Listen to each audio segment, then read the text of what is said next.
Welcome to Story Lab. This week, we're talking about grit, while we take a look at the story of a group of people who were stuck between an army and, well, the deep Red Sea. Oh, and we're also going to be doing this.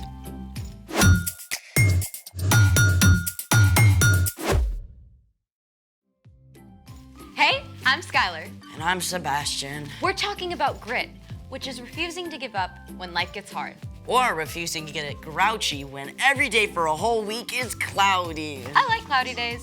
Really? They're good for thinking and reading. And hot chocolate.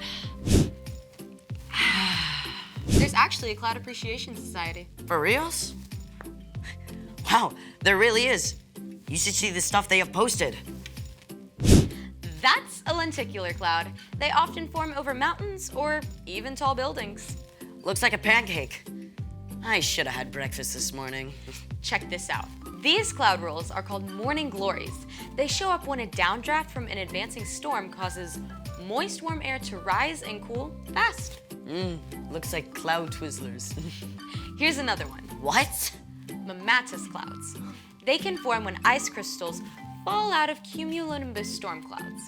I'm pretty sure that's a set of a Marvel movie. I've changed my mind. I think every day should be a cloudy day. Good, because we're about to make our own cloud right now. Yes! Let's make it! Step 1, find a large glass jar. Done. Step 2, fill a cup with ice cubes. So far, so good. Next, you're gonna want to take the lid off of your jar.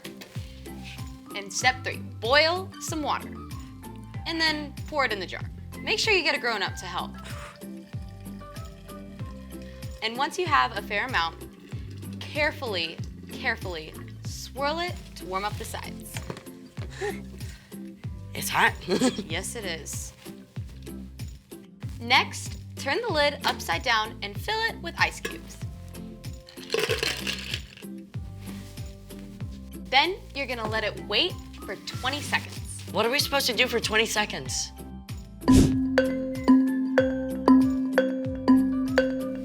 This next part has to be fast. Step 6. What's gonna happen is you're going to remove the lid, pump hairspray into the jar, and then immediately put the lid back over it. Are you ready? Yes, I'm ready. Can you do it? I can do it. Okay, 3, 2, 1. I can see it brewing. Release the cloud. Oh, that's so cool. Bring on the cloudy days. Good, because there's a ginormous pillar of cloud in today's story. It's time for... The story before the story. Today, we're in the second book of the Old Testament, Exodus. God made a plan to bless the whole world through one family, the Israelites. But for hundreds of years, the Israelites had been enslaved in Egypt. They cried out to God for help, and God sent a man named Moses who faced down the king, Pharaoh.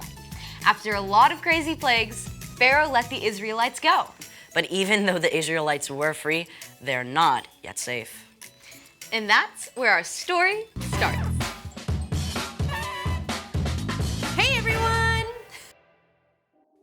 Okay, so as we all know, the Israelites were all packed up. Thousands and thousands of people, families, kids, herds, and flocks. You can imagine, they couldn't move very fast.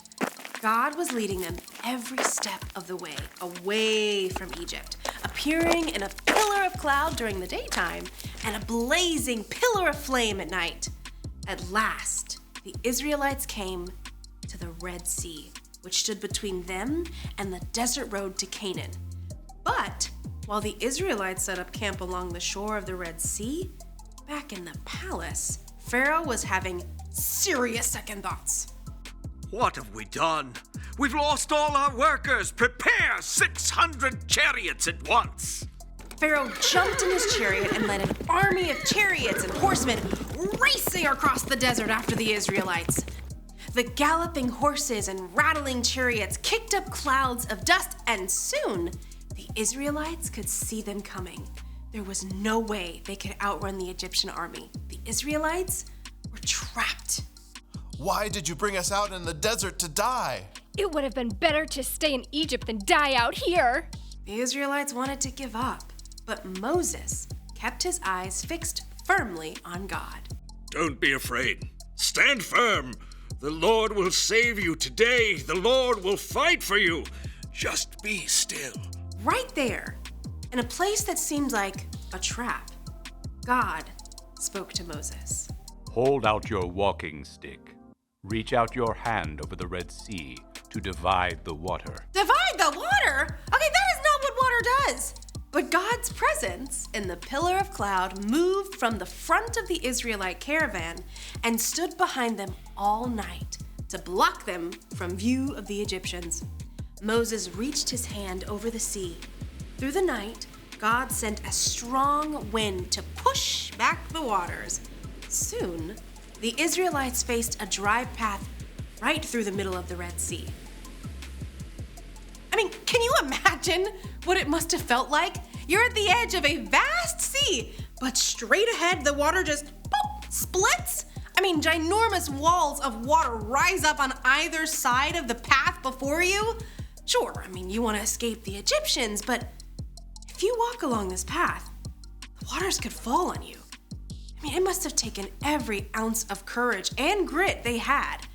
But the Israelites followed Moses along that path, straight through the heart of the sea. All night, those families hurried toward freedom. But the Egyptians gave chase. They followed the Israelites right into the Red Sea. At last, the Israelites made it through.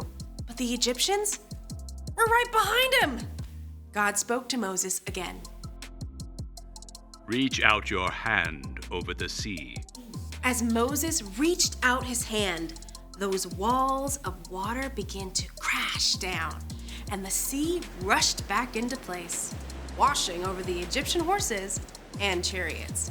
The entire Egyptian army was swept away. The Israelites were left safe and dry on the far side of the Red Sea. Moses' sister Miriam led them in a song of celebration. I will sing to the Lord, he is greatly honored. The Lord gives me strength and protects me. He has saved me. The end. Whoa, things must have felt so out of control for Moses and the Israelites. Oh, for sure. But God was in control the whole time. God opened up a way for them to just keep going. So, what's our part in this story? Well, there are some times when you feel stuck, right? Like maybe one particular subject at school is super hard for you and you feel like it'll never get easier. Keep going, because God knows what you're facing.